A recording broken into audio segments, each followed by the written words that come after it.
주말마다 외출 대신 집을 지키는 친구가 주변에 있나요? 아니면 본인이 바로 그런 사람인가요? 아마 이런 말을 한 번쯤은 들어보셨을 겁니다. 왜 맨날 집에만 있어? 나가서 사람 좀 만나. 하지만 2025년 현재 한국의 1인 가구 비중은 35.6%에 달합니다. 서울은 무려 40%에 육박하죠. 이제 집에 머무는 것을 즐기는 이들은 결코 소수가 아닙니다. 대체 이들의 내면에는 어떤 특별함이 숨어 있을까요? 오늘은 집을 선택한 사람들의 6가지 심리적 특징을 짚어보겠습니다. 특히 마지막 내용이 가장 중요합니다. 첫 번째는 정보 과부하에 매우 민감하게 반응한다는 점입니다. 이게 무슨 의미일까요?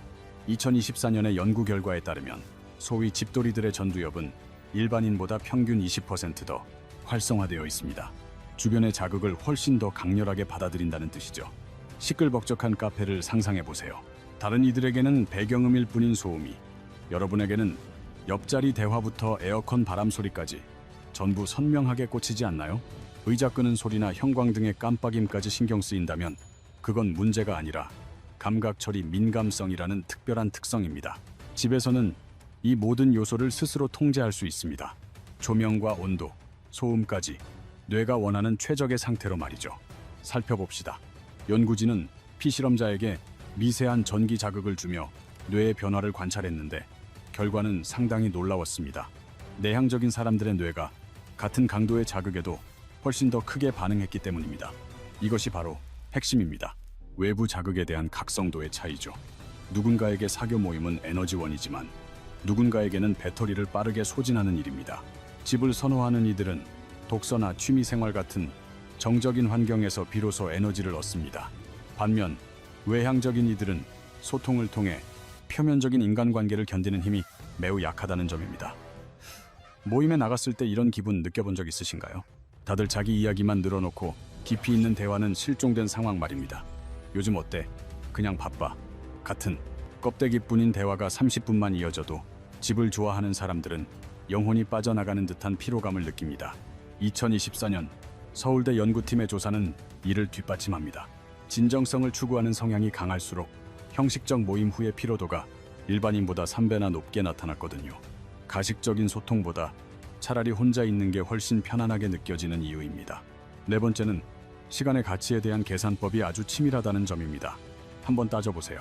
의미 없는 모임 3시간과 좋아하는 책을 읽는 1시간 중 어느 쪽이 더 값질까요? 집을 사랑하는 이들은 무의식적으로 후자를 선택합니다. 정보가 쏟아지는 오늘날 자신의 시간을 어디에 투여할지 선별하는 능력은 매우 중요합니다. SNS를 탐독하는 이 시간보다 30분의 집중적인 운동이 낫다는 걸 본능적으로 아는 거죠. 시간은 결코 돈으로 살 수 없는 귀중한 자원임을 이해하는 현명한 태도입니다. 다섯 번째 특징은 집을 단순히 잠자는 곳으로 여기지 않는다는 점입니다. 그렇다면 무엇으로 볼까요? 이들에게 집은 개인의 실험실이자 창의적인 작업 공간입니다. 팬데믹 이후 이런 현상은 더욱 뚜렷해졌습니다. 2024년 통계에 따르면 1인 가구의 취미 활동 지출은 전년 대비 42%나 증가했습니다. 집에서 즐기는 미술이나 악기 연습, 코딩 공부 같은 자기개발 활동이 눈에 띄게 늘었죠. 심리학자 칙센트미하이의 연구에 따르면 깊은 몰입 상태는 외부의 방해가 차단된 환경에서만 가능합니다. 결국 집에 머무는 사람들이 더 자주 몰입을 경험하며 창의적인 성과를 낼 확률이 높습니다. 사회적 지위에 연연하지 않고 온전히 자신만의 세계를 구축할 수 있기 때문이죠. 여섯 번째가 가장 핵심입니다. 혼자서도 충분히 행복을 누릴 줄 아는 진정한 능력을 갖추고 있다는 사실입니다. 2024년에 발표된 사바나 행복 이론은 매우 흥미로운 사실을 시사합니다. 지능이 높은 사람들일수록 빈번한 사교 활동을 할 때 오히려 삶의 만족도가 하락한다는 결과가 나왔거든요. 그 이유는 무엇일까요?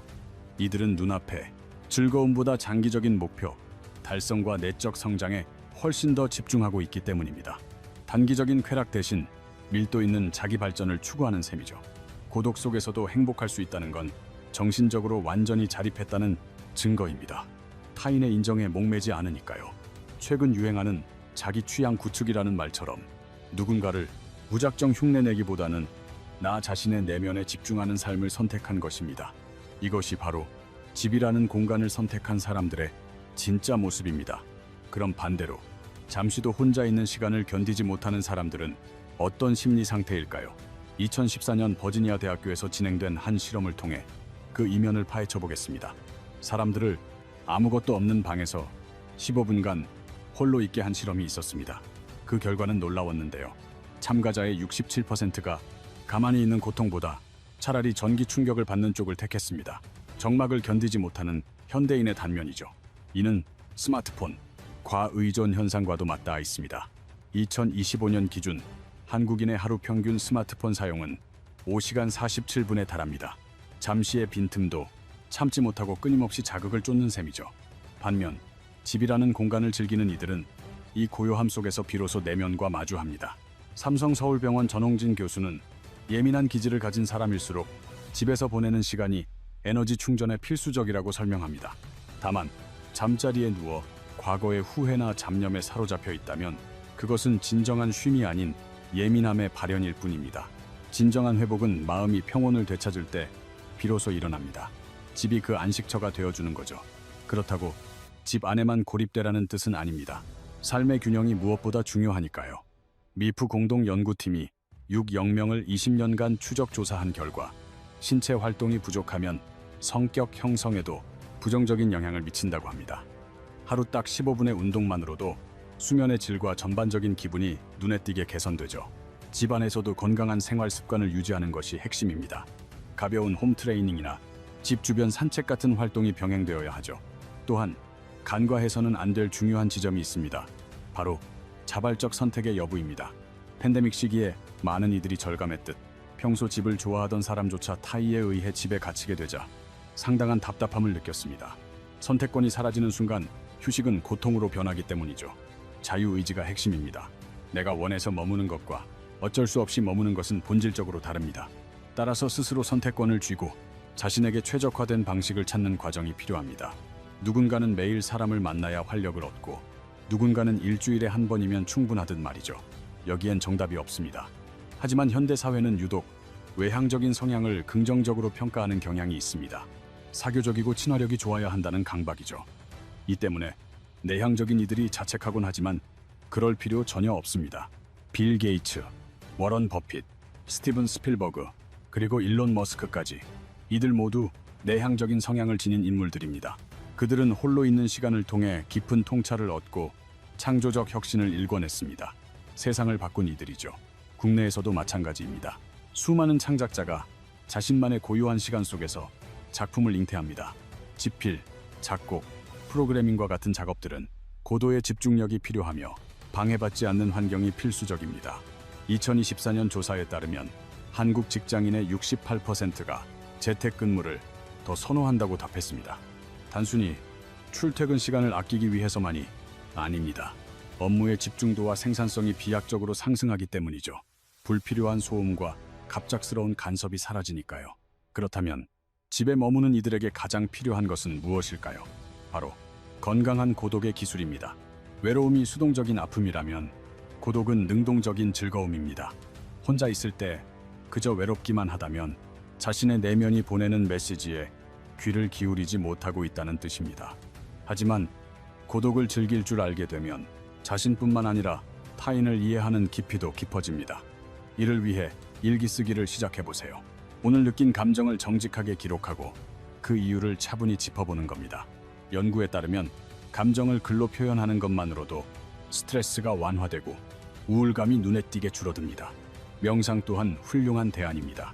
하루 10분만이라도 조용히 앉아 호흡의 흐름에 집중해보세요. 처음엔 잡념이 들겠지만 점차 마음이 고요해지는 것을 느낄 수 있습니다. 이것이 진정한 의미의 휴식입니다. 혼자만의 시간 속에서 진정으로 몰입할 대상을 찾는 것도 중요합니다. 타인의 시선에서 자유로워져 내가 순수하게 즐길 수 있는 일을 찾아보세요. 그것이 그림이든 요리든 혹은 게임이나 독서이든 상관없습니다. 핵심은 남들의 평가가 아니라 나 자신의 몰입과 즐거움에 있습니다. 그런 시간들이 모여 진짜 나를 만듭니다. 마지막으로 이것 하나만 기억하세요. 집에 있는 것을 선호하는 것은 결코 약점이 아닙니다. 오히려 자기 자신을 정확히 이해하고 있는 성숙함의 지표입니다. 세상이 끊임없이 외부 활동을 부추기고 외향성을 강요하더라도 여러분만의 속도를 유지하세요. 깊이 있는 삶은 화려한 SNS 피드가 아니라 내면의 충만함에서 나오기 때문입니다. 타인의 인정보다 자기 만족에서 행복을 찾는 것, 그것이 진정한 지혜입니다. 집에서의 시간을 사랑한다면 당당하게 그 시간을 누리세요. 그것이 곧 당신다운 방식이니까요. 다만 신체 건강을 챙기며 때때로 햇볕을 쬐고 소중한 관계를 유지하는 균형을 잊지 마세요. 건강한 집순이, 집돌이로서 행복한 삶을 일궈가시길 진심으로 응원합니다.